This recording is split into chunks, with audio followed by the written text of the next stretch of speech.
Zamfara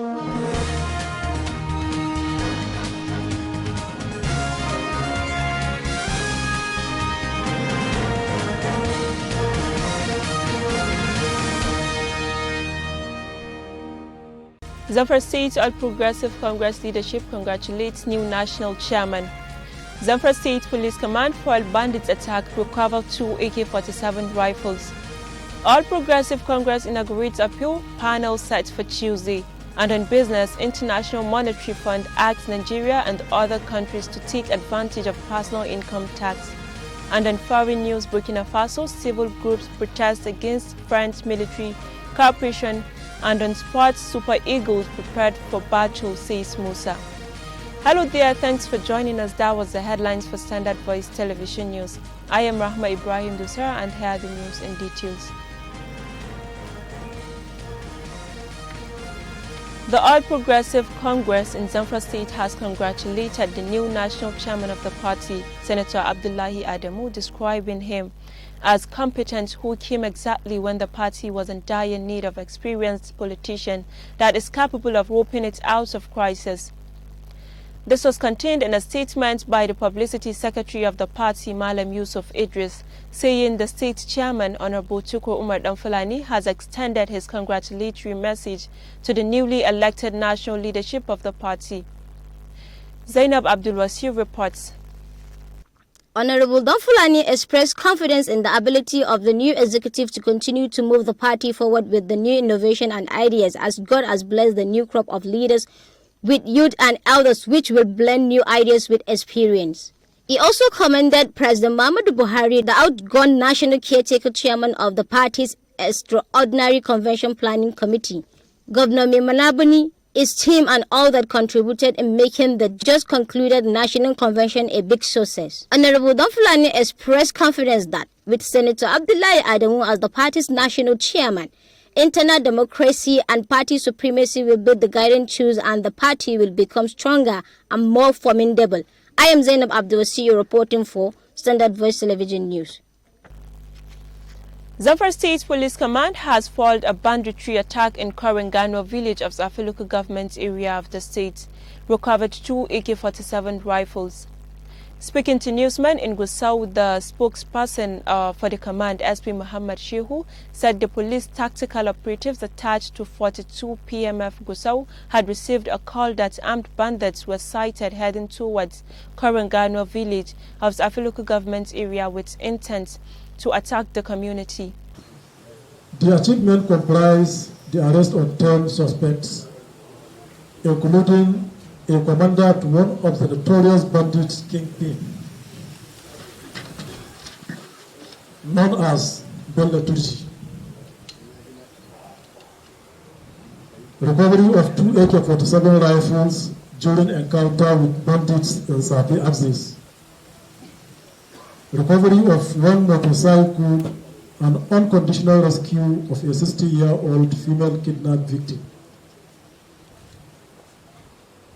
The achievement being showcased today is part of our belief, confidence, and trust that we have for our indefatigable Inspector General of Police, IGP Alkali Usman Baba, PSC Daga, NPM, FDC, in his untiring effort to improve the general welfare of police personnel nationwide.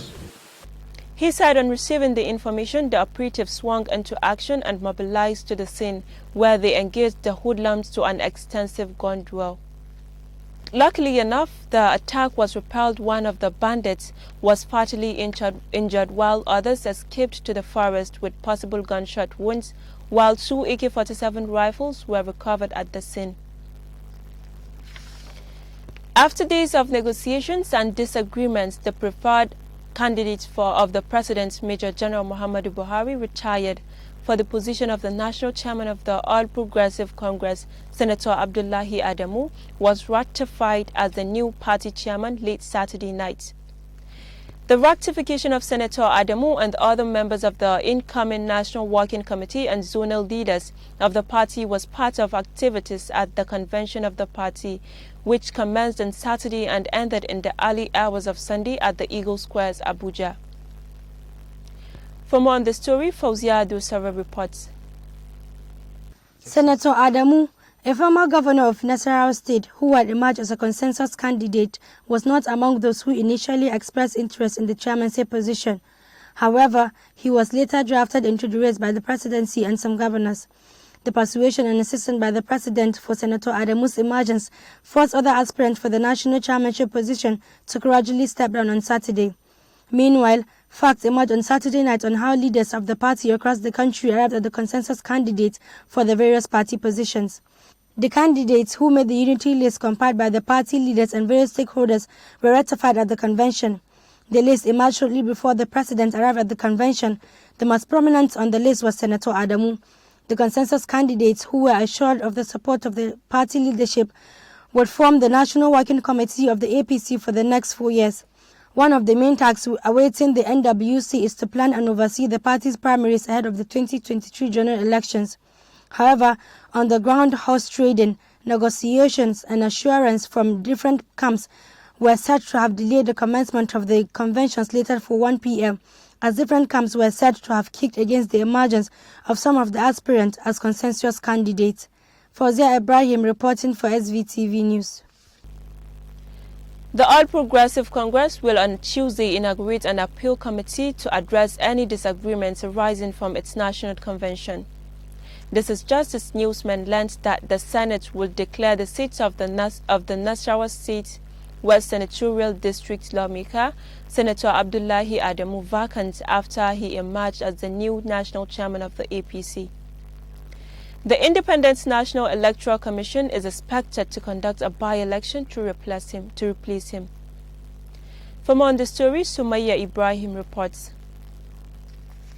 The APC adopted the consensus method to elect 77 party leaders on Sunday, out of which 21 will be members of the National Working Committee.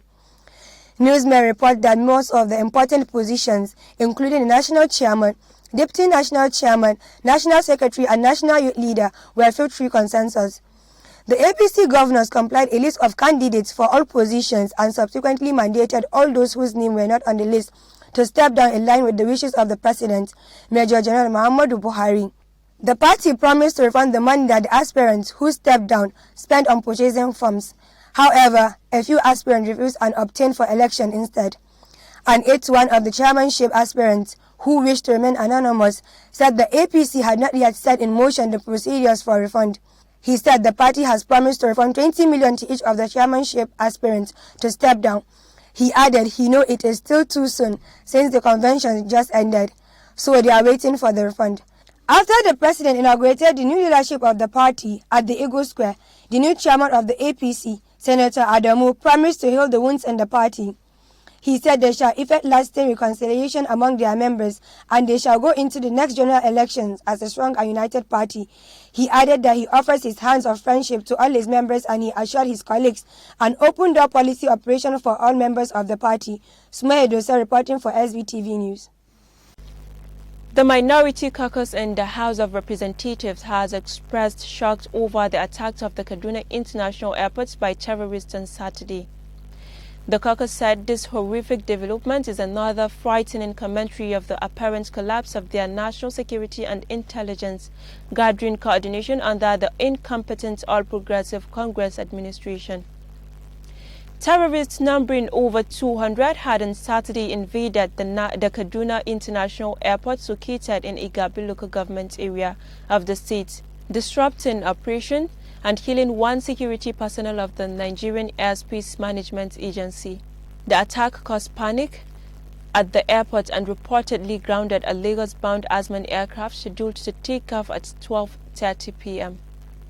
The minority leader of the House, Ndudu Elumelu, in a statement issued on Sunday night entitled Kaduna Airport Attack said the opposition lawmakers are deeply concerned and alarmed by the manifest lack of capacity by the APC administration to secure the nation to the extent that a strategic international airport in the country could be invaded and taken over by terrorists. The minority caucus therefore calls for an urgent comprehensive investigation into the remote and immediate cause of the events. The caucus urges the federal government to immediately beef up security in all the airports and other public convergence facilities in the country so as to forestall an occurrence of such terrifying attack. The National Drug Law Enforcement Agency on Sunday said it arrested 2 suspected drug traffickers at Nnamdi Azikiwe International Airport, Abuja. The NDLEA Director on Media and Publicity, Femi Babafemi, in a statement on Sunday noted that the suspect excreted 165 wraps of cocaine. He identified them as Iru Elvis of 53 years old and Uwezuke Ikena of 42 years old. For more on the story, Rafi Nasara reports. The statement said the 53-year-old Elvis, who is a father of 4 children, hails from Aberiba, Ohafia local government area of Abia State. He was arrested on Saturday, March 19, upon his arrival on board an Ethiopian airline flight from Addis Ababa for ingesting 65 pellets of cocaine weighing 1.36 kg. Another passenger on the same flight, 42 years old, Uwenzeku Christian Ikena, was also arrested on arrival for ingesting 100 pallets of cocaine with a total weight of 2.243 kg. Ikena hails from Ojetu Ademili South Local Government Area of Anambra State. The NDLEA also said narcotic officers of the Directorate of Operation and General Investigation intercepted substantial quantities of methamphetamine, cocaine, cannabis, Svtv, packaged for export to Australia, China, Qatar Airlines, and Thailand through some Korean companies in Lagos. In Rivers, operators on Thursday, March 24, lighted the notorious Abuja waterfront of Port Harcourt City following information provided by arresting suspects on their sources of supply. Rafi Nasara, reporting for SBTV. There are strong indications that over $10 million and over 1 billion naira recovered by investigators for the Nigerian Export-Import Bank may have been misappropriated. The sums were recovered from Heritage Bank in 2019 by the disbanded Special Presidential Investigative Panel on the Recovery of Public Property. The $10 million was part of the $20 million said to have been illegally placed in fixed deposit by the management of Nexim Bank, while the 1.360 billion naira was a refund from Heritage Bank on behalf of Paytech Technology Limited, which the bank had provided crystallized bank guarantee on a loan it took from Nexim Bank. Paytech had failed to pay back the loan until the SPIP caused the bank to settle its indebtedness to Nexim Bank. But findings showed that Nexim did not account for or acknowledge the recoveries in its communication with the National Assembly while investigating the status of recovered loans and assets of the federal government. Instead, the financial institution, which was established by Act 38 of 1991 as an export credit agency with a share capital of 50 billion naira, said only 130 million naira was recovered by the bank through the SPIP intervention. And on business, over now to Mercy Mangal.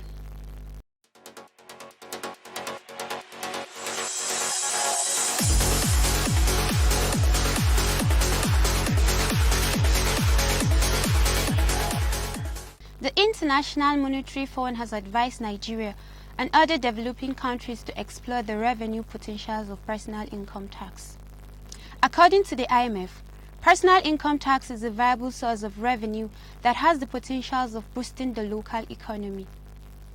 It disclosed this in a report titled, "Personal Income Tax Has Untapped Potentials in Poorer Countries."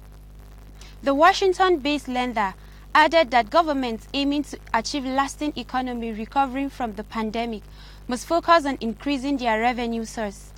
And personal income tax, which is a tax levied on wages, salaries and other incomes, offers their caution.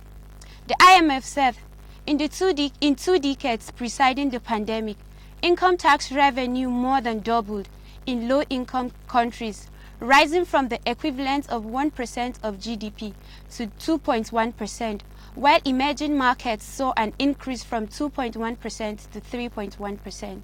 It said These were also reflected in the share of tax in overall tax income, which went from 5% to 8% of total tax revenue in low-income countries and from 9% to 11% in emerging markets. I am Mangal Mercy Ilya.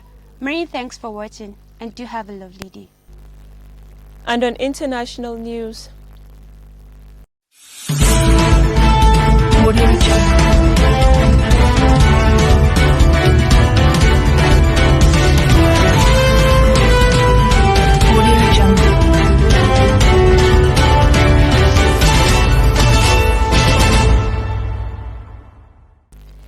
a coalition of Burkina Faso civil society organizations composed of more than 72 members held a rally to call for the termination of military cooperation with France. The coalition called on the new Burkina Faso authorities to end French military cooperation in favor of Russian support to curb terrorism.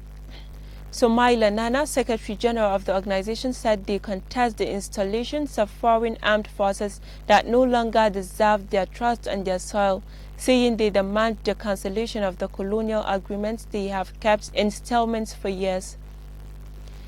In recent months, Russia has been making inroads to several African countries through its private security firm Wagner, with an aim of stabilizing security in the rebel and jihadist state nations like the Central African Republic and Mali.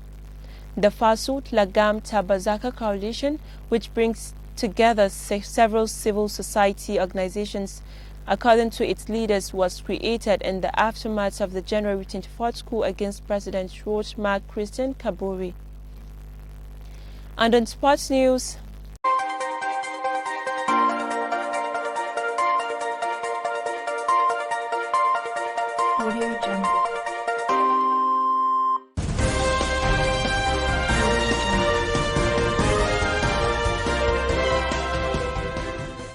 Nigeria's Super Eagles are fully concentrated on Tuesday's FIFA World Cup Qatar 2022 playoff duel with Ghana's Black Star, with the players determined to put up a performance that will earn Nigeria a seventh appearance at football's biggest house party since her 1994 debut.